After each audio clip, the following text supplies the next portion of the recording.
para resolver algunas cuestiones que hemos tratado sobre ángulos inscritos, ¿de acuerdo? Que ha surgido un poco la duda hoy en clase. Y voy a resolver el ejercicio 6 de la ficha, ¿vale? Que también ha quedado un poco ahí pendiente. Bien, sobre ángulos inscritos, pues en primer lugar decir que si yo tengo esta cuerda, ¿de acuerdo? Esta cuerda me forma, como veis, dos arcos. Por un lado tengo este arco de aquí, ¿verdad? Y por otro lado tengo este arco de aquí. Todo esto de aquí, hasta B. Eso va a marcar la diferencia, ¿de acuerdo? Va a marcar la diferencia en cuanto al ángulo central y a los ángulos inscritos.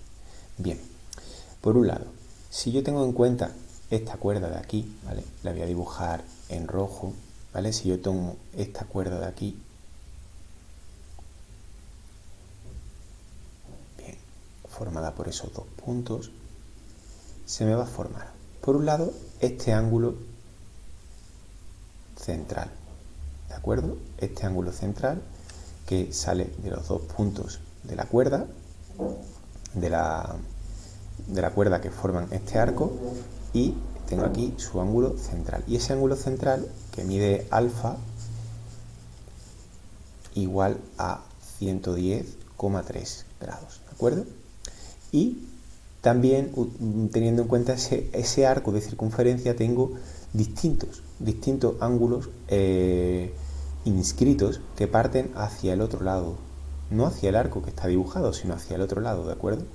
Uno es este, por ejemplo, otro este, en fin, habría pues muchos, ¿no? ¿De acuerdo? Podría dibujar infinitos. Esos ángulos centrales son la mitad, ¿vale?, del ángulo inscrito. Por ejemplo, si yo quisiera calcular gamma, pues gamma es igual a 110,3 grados partido por 2, que es igual a 55,15, que aquí está redondeado a 55,2.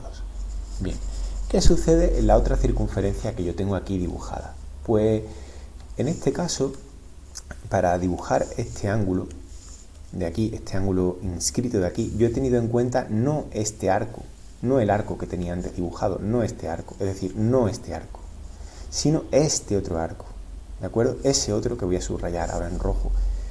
Yo he tenido en cuenta este otro arco de circunferencia. Disculpad que me salga del dibujo, pero bueno, creo que es irrelevante, lo importante es que se entienda. Este arco de circunferencia, y este arco de circunferencia, su ángulo central no es este de aquí, no es este, sino es este ángulo central, como podéis ver, este ángulo central, que corresponde con todo este arco de circunferencia. Aquí, este arco de circunferencia daba este ángulo central, pero este arco de circunferencia genera este otro ángulo central, ¿vale?, que voy a volver a subrayar en rojo. Este ángulo central, ¿de acuerdo? Y los ángulos inscritos van hacia el otro lado, como es este, ¿de acuerdo? Entonces, si yo quiero calcular la medida de este ángulo inscrito, que he llamado epsilon, el ángulo que tengo que dividir por 2 no es este, sino este, porque es el ángulo central de este arco de circunferencia, que es el que me genera este ángulo inscrito, ¿de acuerdo? Entonces, si yo solo conozco este, imaginaros que solo conociera este de aquí, delta igual a 97,5, pues para calcularlo yo tendría primero que calcular el ángulo beta, que ahí se llama beta, que está tapado por la D, y beta es igual a 360 grados menos 97,5 grados, ¿de acuerdo? Y eso da 262,5 grados. Y ahora, si quiero calcular este ángulo inscrito de aquí, ¿de acuerdo?, que corresponde a este otro arco de circunferencia, pues lo haría como siempre. Este lo he llamado epsilon y es igual a la mitad del ángulo central, 262,5 grados partido por 2, y esto me da 131,25 grados, que ahí está redondeado a 151,3, ¿de acuerdo? Esa es la diferencia. Bien, pues vamos a resolver el ejercicio 6 que teníamos ahí, que resolvimos ahí de mala manera, un poco rápido. En general la clase de hoy ha sido un poco así. por las prisas. Bien, en el apartado A me pregunta si los ángulos inscritos correspondientes al mismo arco tienen la misma medida. Pues evidentemente la respuesta es sí, porque podríamos decir,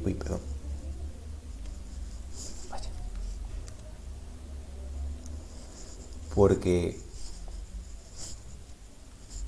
al mismo arco, como hemos visto antes, le corresponde un mismo ángulo central, ¿de acuerdo? Como hemos visto antes. Y el ángulo inscrito, sea cual sea el que yo dibuje, ¿vale? Sea cual sea, es la mitad del ángulo central. Por lo tanto, siempre va a medir lo mismo, ¿de acuerdo? En este no hay duda, ¿vale? Tenemos el B, si un ángulo inscrito en una circunferencia puede ser mayor de 180 grados. Pues evidentemente no. Vamos a verlo en el dibujo de antes. No puede ser mayor de 180 grados. ¿Por qué? ¿Cuánto puede ser como máximo un ángulo central? Pues como máximo un ángulo central, fijaros, aquí este ángulo central mide 262,5. Si yo esta cuerda la sigo estrechando, como máximo, sin llegar a ser, porque sería el mismo punto, pero como máximo este ángulo central puede medir 360 grados. Imaginaros si estos dos puntos se pegaran tanto que llegasen a ser el mismo, ¿vale? Pues esto mediría 360 grados y el ángulo central como máximo es la mitad del ángulo, perdón, el ángulo inscrito como máximo es la mitad del ángulo central. ¿De acuerdo? Entonces la respuesta es no, porque un ángulo inscrito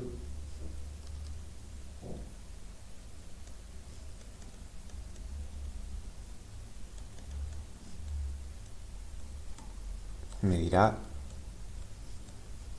como máximo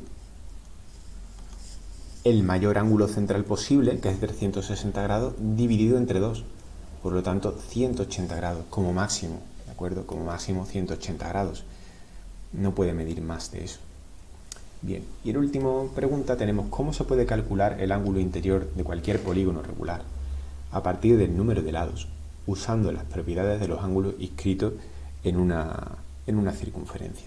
Pues bien, pues voy a utilizar para ilustrarlo este ejemplo de aquí. La fórmula, lo digo ya y ahora vamos a ir demostrándola. La fórmula para calcular el ángulo interior utilizando las propiedades es 360 partido por n multiplicado por n menos 2 partido por 2. Bien, ¿de dónde viene esta figura? Pues para ilustrarlo lo vamos a hacer con este ejemplo del hexágono regular, ¿de acuerdo? Y voy a escribir la fórmula como sería en este caso, es 360 entre 6, lados que tiene el hexágono regular, por 6 menos 2 partido por 2. Bien, si 360 partido por n, sabemos que nos da el ángulo interior, el ángulo central de esa figura, ¿de acuerdo? 360 partido por el número de lados me da este ángulo, que en este caso es de 60, ¿vale? O sea que esta primera parte, 360 entre 6, que en este caso da igual a 60, ¿vale? Voy a ir haciéndolo poco a poco, pues es la medida del ángulo central. ¿Por qué la multiplicamos por 6 menos 2? Pues ahora lo vamos a ver. ¿Por qué la multiplicamos por 6 menos 2? Para ello voy a utilizar la herramienta de recta, ¿vale?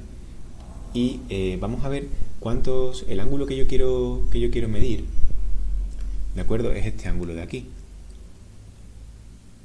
Este ángulo interior de la figura, ¿de acuerdo?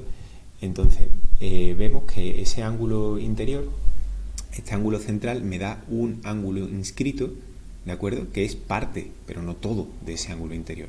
¿Qué partes me faltan? Pues voy a ir viéndolo, las partes que me faltan, ¿de acuerdo?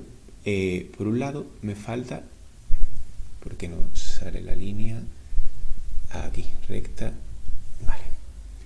¿Qué partes me faltan? Pues podría trazar otro ángulo interior que sería este formado por este de aquí, ¿de acuerdo? Que me daría otro trozo de ese ángulo interior de la figura. Y aquí tendría otro más, que me daría otro trozo. Y completándolo por este lado, ¿de acuerdo? Por este lado, aquí tendría otro más que me daría otro trozo. ¿Cuántos tengo en total? Pues fijaros cuántos me han salido. Y no creo que os vaya a sorprender. ¿Vale? Cada uno de esos ángulos centrales me da un ángulo inscrito, ¿de acuerdo? Puedo dibujar las líneas, pero bueno, al final va a quedar demasiado. Pero bueno, cada uno de esos ángulos centrales, ¿vale? Nuevos que he dibujado, este es otro ángulo central, me da, ¿vale? Este otro ángulo central, este otro ángulo central, este otro ángulo central, ¿de acuerdo? Todos ellos me dan estos trozos, este y este, ángulos inscritos que me forman el ángulo total que estoy tratando de calcular, ¿vale? Todo este ángulo. ¿Cuántos hay en total? Pues fácilmente. Hay 1, 2, 3 y 4. Siempre va a haber n-2 ángulos centrales que me den este ángulo interior, ¿de acuerdo? Entonces por eso pongo el n-2, que en este caso, como está saliendo, es 4. Por lo tanto tengo 60 grados por 4 ángulos centrales y dividido entre 2. ¿Por qué? Bueno, pues porque los que me dan el ángulo interior de la figura son los ángulos inscritos. Por lo tanto tengo que calcular la suma de todos los ángulos centrales, que es 60 por 4, porque hay 4 ángulos centrales, dividido por 2. Y eso me da la medida del ángulo interior de la figura, ¿vale? 60 por 4 partido entre 2, pues es 60 por 2, que es 120 grados, ¿de acuerdo? Espero que se haya entendido, si no, bueno, pues en clase lo podemos rematar.